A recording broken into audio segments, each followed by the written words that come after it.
السلام علیکم اسٹوڈینٹس، آج ہم پڑھیں گے مطالعہ اسلام جماعت سوم. ٹھیک ہے، ہم نے سبق نمبر 3 کی پڑھائی کی تھی. آج ہم کریں گے اس کی مشق. ٹھیک ہے، مشق میں سب سے پہلے ہے درست جواب پر ٹک کا نشان لگائیں. ٹھیک ہے، اب آپ نے بتانا ہے کہ ان چاروں آپشنز میں سے ٹھیک کون سا کا. ٹھیک ہے، رسالت کے معنی ہے پیغام سنانا، پیغام پہنچانا، پیغام پڑھنا، تبلیغ کرنا. اس کا صحیح جواب کیا ہوگا؟ رسالت کی کیا معنی ہے؟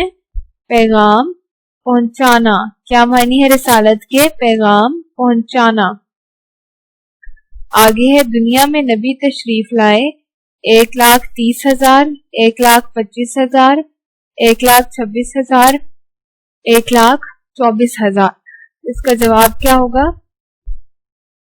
1,24,000. ٹھیک ہے، آگے ہے سب سے پہلے نبی ہیں حضرت عیسیٰ علیہ السلام، حضرت محمد صلی اللہ علیہ وآلہ وسلم، حضرت آدم علیہ السلام، حضرت موسیٰ علیہ السلام. تو کیا ہوگا اس کا جواب؟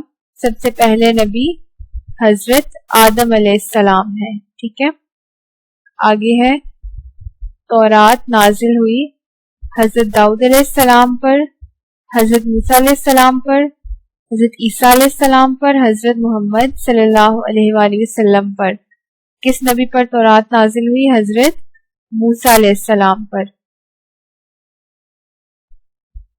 آگے ہے اللہ تعالیٰ نے حضرت موسیٰ علیہ السلام پر کتاب نازل کی، قرآن مجید، انجیل، تورات، زبور. اس کا جواب کیا ہوگا؟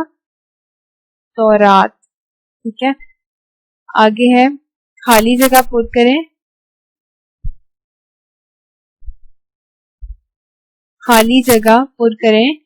سب نبیوں اور رسولوں نے انسانوں کو اللہ تعالیٰ کی ڈیش اور عبادت کی طرف بلایا، بندگی اور عبادت کی طرف بلایا.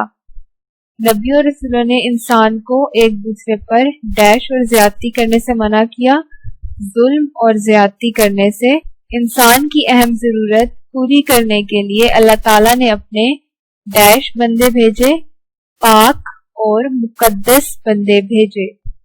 حضرت محمد صلی اللہ علیہ وآلہ وسلم اللہ تعالیٰ کے ڈیش نبی ہیں، آخری نبی ہیں.